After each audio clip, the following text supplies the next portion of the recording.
Rob Pelinka has been watching film from last season's playoffs, and there's one glaring weakness that keeps showing up on every single tape. The paint, our paint defense, our paint offense, the lack of size, the lack of rim protection, the lack of a legitimate lob threat that can punish defenses and protect the basket on the other end. And while everyone in the media keeps talking about guards and wings, there's a name that nobody is discussing right now that could be the answer to everything the Lakers have been missing.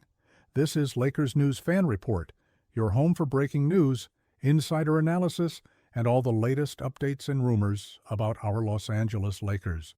I'm bringing you exclusive insights on a potential trade target that could transform this team's front court and give us the playoff edge we desperately need.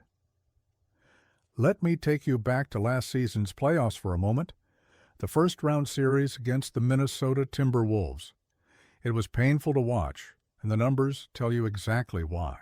The Lakers ranked dead last in the entire playoffs in points in the paint. Dead last. That's not a recipe for championship basketball. We were also third worst in paint points allowed, which means we couldn't score inside and we couldn't stop anyone from scoring inside. That's a disaster on both ends of the floor. And here's the stat that really drives it home. Minnesota's bench outscored our bench by more than 16 points per game in that series. 16 points. That's the difference between winning and losing in the playoffs. Now, I know what some of you are thinking. We've got Anthony Davis. We've got one of the best big men in the league, and you're absolutely right. AD is a generational talent, a guy who can dominate on both ends when he's healthy and engaged. But here's the reality that every Lakers fan needs to understand. You cannot rely on one big man to carry the entire front court load for 82 games plus a playoff run. It doesn't work. The wear and tear is too much. The injury risk is too high. And when AD needs a rest or when he's dealing with one of those nagging injuries that seem to pop up every season, we need someone who can step in and not just survive, but actually contribute at a high level. This has been an issue for the Lakers for longer than just last season. Think back to when we traded away our starting center to make a roster move. That created a massive hole in our front court that we've been trying to fill ever since. Rob Pelinka even acknowledged this publicly after last season ended. He said, and I'm paraphrasing here, that when you trade your starting center for a point guard, it's going to create significant roster issues. He said one of the primary goals for the offseason was going to be adding size in the front court at the center position. That was the plan. That was the priority. And to their credit, the Lakers did try to address this. They went after Mark Williams from the Charlotte Hornets at last season's trade deadline. That would have been a great pickup, a young athletic center who could have provided exactly what we needed. But the trade fell through after Williams failed his physical. That's the kind of bad luck that has plagued this franchise when it comes to adding front court depth. We identify the right targets, we put together reasonable trade packages, and then something goes wrong at the last minute. Fast forward to this season, and we've got DeAndre Ayton in the mix. He came over in a trade, and look, he's been fine. He's averaging 15.8 points per game, 8.6 rebounds, 1.1 blocks, and he's playing about 29 minutes a night. His shooting percentage is actually really good, 71.2% from the field, which is a career best for him. So on paper, it looks like the Lakers addressed the center position. Problem solved, right? Not quite. Here's the thing about Ayton. He's talented, no question. But he's also been inconsistent throughout his career. There are games where he looks like a dominant force, and there are games where he completely disappears. His rebounding numbers are actually down this season. 8.6 per game is a career low for him. And while he's shooting well, he's not really a rim protector in the way that championship teams need. He's averaging just over 1 block per game, which is functional but not elite. And in the playoffs, when the intensity ramps up and every possession matters, you need someone who can anchor your defense and protect the rim at an elite level. That brings me to the player I really want to talk about today, a player who is flying completely under the radar in all the trade discussions, a player who has proven he can perform at the highest level, who has championship experience, who has the exact skill set the Lakers need and who might actually be available if Rob Pelinka is willing to make the call. I'm talking about Daniel Gafford from the Dallas Mavericks. Now, before you dismiss this as unrealistic or say that Dallas would never trade him, hear me out. Because the more I've studied this situation, the more I've looked at what both teams need, the more I've analyzed the fit and the potential impact, the more convinced I am that this is the move the Lakers should be pursuing. This is the player who could solve so many of our problems. This is the guy who could be the difference between a first-round exit and a legitimate championship run. Let me tell you about Daniel Gafford and why he's exactly what the Lakers need. He's 27 years old, so he's right in his prime. He's got size at 6'10", 250 pounds. He's an elite athlete with incredible length and bounce. And most importantly, he's proven he can perform at the highest level in the exact role the Lakers need filled. Last season with the Mavericks, Gafford averaged 12.3 points, 6.8 rebounds, 1.4 assists, and 1.9 blocks per game. Those are solid numbers, but they don't even tell the full story of his impact. Here's where it gets really interesting. Gafford shot 70.2% from the field last season, 70.2%. That's not a typo. That's elite efficiency. And it's not like he was just getting garbage time buckets or easy putbacks. He was a legitimate offensive weapon for Dallas, primarily as a lob threat and rim runner. When you've got playmakers like LeBron James and Anthony Davis who can create opportunities, having a guy like Gafford who can finish everything at the rim is invaluable. But wait, there's more. Gafford's career field goal percentage is 71%, which was the best in the entire NBA among players drafted since 2019 with at least 1,000 field goal attempts. Think about that for a second. The most efficient scorer in the league over the past several years. That's not just a role player. That's a guy who understands his role perfectly and executes it at an elite level every single night. On the defensive end, Gafford is exactly what the Lakers have been missing. He finished 10th in the entire league in blocks last season with 102.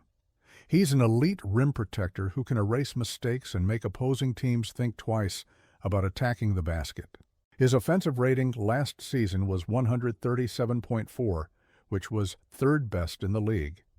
That means when Gafford is on the court, the offense is incredibly efficient. He doesn't need plays called for him. He doesn't need the ball in his hands. He just makes winning plays and does all the little things that championship teams need. Now, here's something that I think is really important for Lakers fans to understand.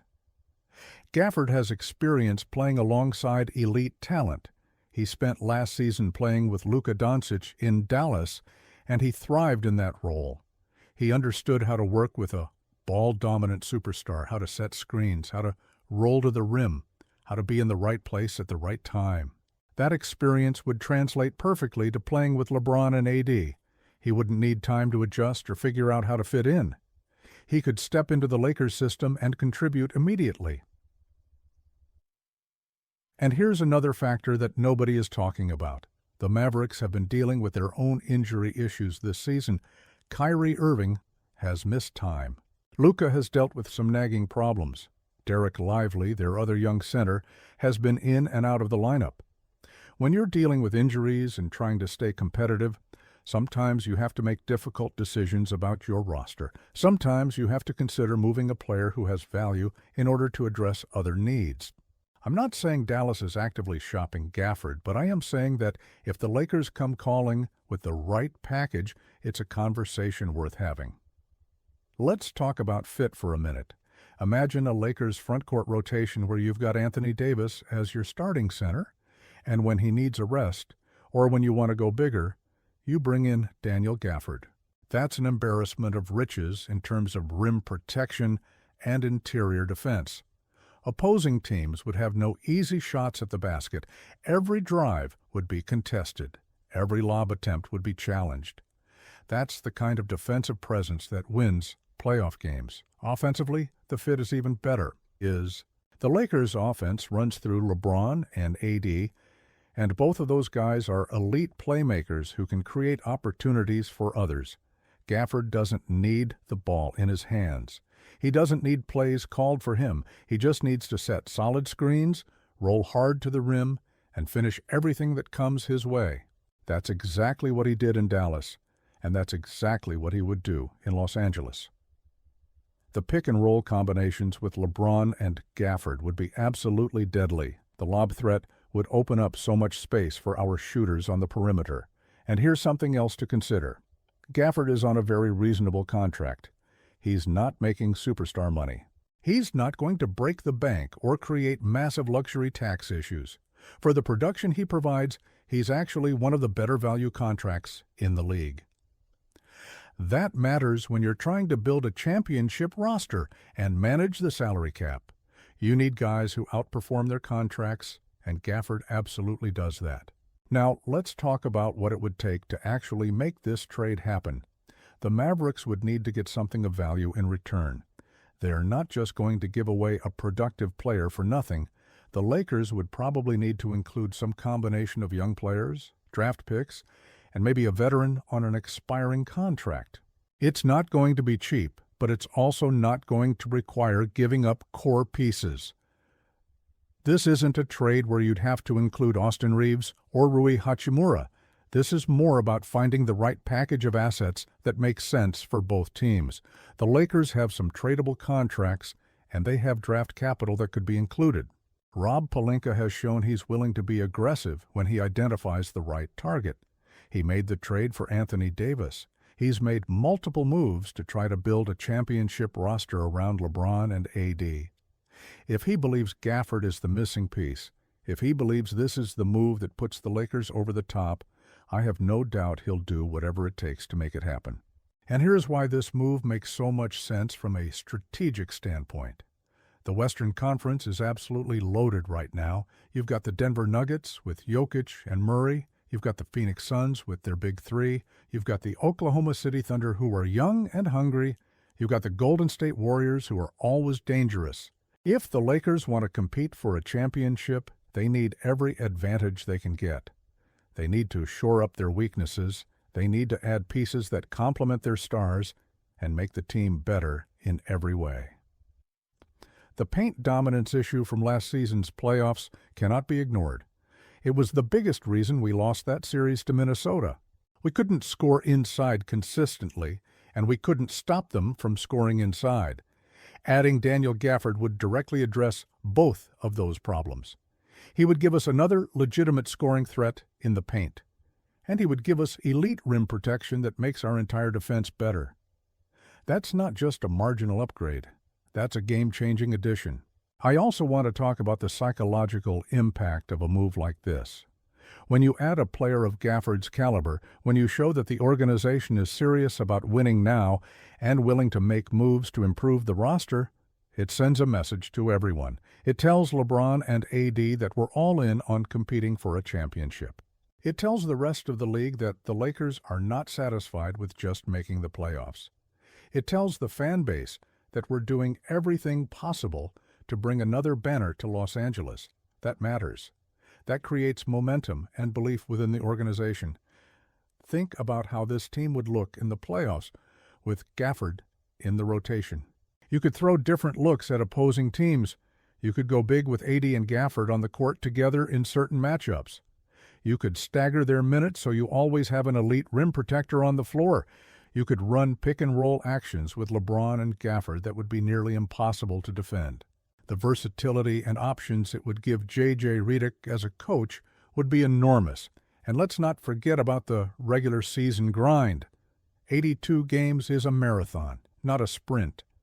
Having quality depth at the center position means you can manage Anthony Davis's minutes better. You can keep him fresh for the playoffs. You can avoid the injury issues that have plagued him at times throughout his career. Gafford could play 20 to 25 minutes a game during the regular season, giving AD those crucial rest periods while still maintaining a high level of play. That's roster management at its finest. The more I think about this potential move, the more excited I get about what it could mean for the Lakers. This isn't about chasing a big name or making a splash just for the sake of headlines. This is about identifying a specific need, finding the perfect player to fill that need, and having the courage to go get him. Daniel Gafford checks every single box. He's the right age. He's got the right skill set. He's proven he can perform at the highest level. He fits perfectly with our core players. And he addresses our biggest weakness from last season. Now, I know some of you might be thinking about other options. There are other centers who might become available before the trade deadline. There are free agents who could be signed. But here's why Gafford stands out above all of them. He's proven, he's in his prime, he's already succeeded in a similar role with another contending team. You're not taking a gamble on potential or hoping a veteran has something left in the tank. You're getting a player who is right now, today, one of the most efficient and effective centers in the league. The window with LeBron James is closing. That's not being negative. That's just reality. He's still playing at an incredibly high level, but he's not going to play forever. Every season matters. Every opportunity to compete for a championship is precious. The Lakers cannot afford to waste another year hoping that the current roster is good enough. They need to be proactive. They need to identify weaknesses and fix them. They need to give LeBron and AD every possible chance to win another title, and that's exactly what adding Daniel Gafford would do. It would give this team a legitimate chance to compete with anyone in the Western Conference. It would solve the paint problems that plagued us last season. It would give us the depth and versatility we need to make a deep playoff run. This is the kind of move that championship teams make.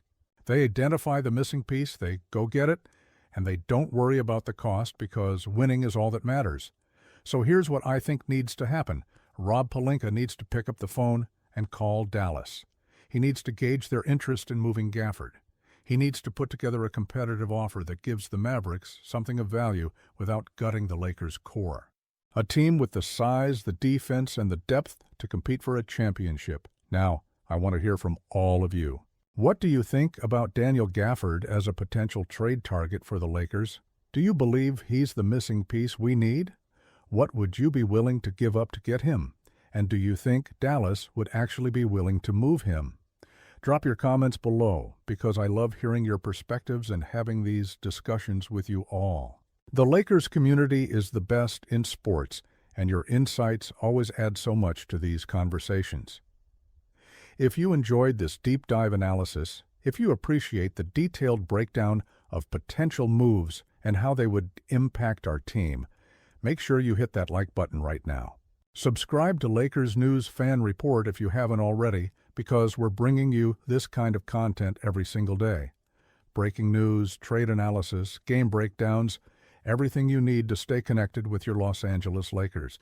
And turn on those notifications so you never miss an update. We're in this together, Lakers Nation. Let's bring banner 18 home.